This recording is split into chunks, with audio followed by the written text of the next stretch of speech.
Has your baby suffered an injury to their arm or their hand and you recently had a vaginal delivery and now you're wondering, how could this have possibly occurred? Want to know what I'm getting at here? Stay with me as I share with you this very important information. Hello, I'm Marcus Boston, and I'm a childbirth injury and medical malpractice attorney practicing law here in the state of Maryland, and I would like to quickly talk with you today about how injuries to a child's arm or shoulder or hand can occur during a vaginal delivery. Now, how we normally see this, or when we get calls usually for a situation like this is normally what we hear. We will hear of a parent or a mom or dad talking about they've had an opportunity to spend some time with their child, and their child is still pretty little, and they've noticed that their child is either favoring one side of their body, or they grimace when they try to use their hand, or they try to move their hand or their arm, and they're having problems that way. And that's normally what we can sometimes see in situations like this. And what I would like to talk with you today is about a medical condition called shoulder dystocia. Yep, that's right, shoulder dystocia. And what shoulder dystocia is when the baby gets trapped behind the mother's pelvis during a vaginal delivery.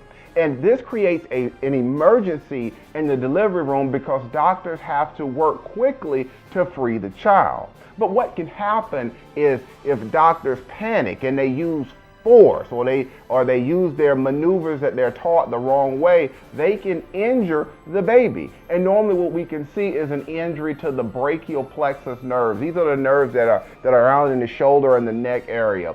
Because the doctors can not use the maneuvers the right way, they can use force and they can pull on the baby when the baby is stuck. And the maneuvers that they are taught, they do not require the doctors to use force.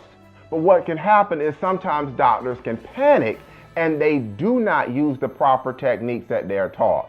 And then down the line, what we can see is that a child can have an injury, like I said, to their shoulder, to their arm, to their hand. This is all due to injuries in the brachial plexus area.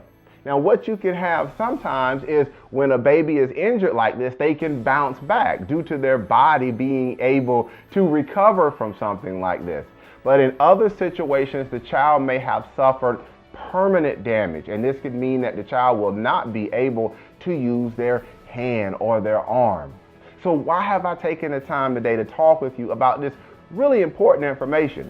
Because I'm trying to give you insight into this process. I'm trying to help you understand how these things can happen during a vaginal delivery. And if you have more questions about your child's injury, or if you feel that, you know what, now it is time to talk with someone, this is what I invite you to do. And remember, guys, it costs you absolutely nothing to take this next action. And what is that? To go ahead and pick up the phone and give me a call.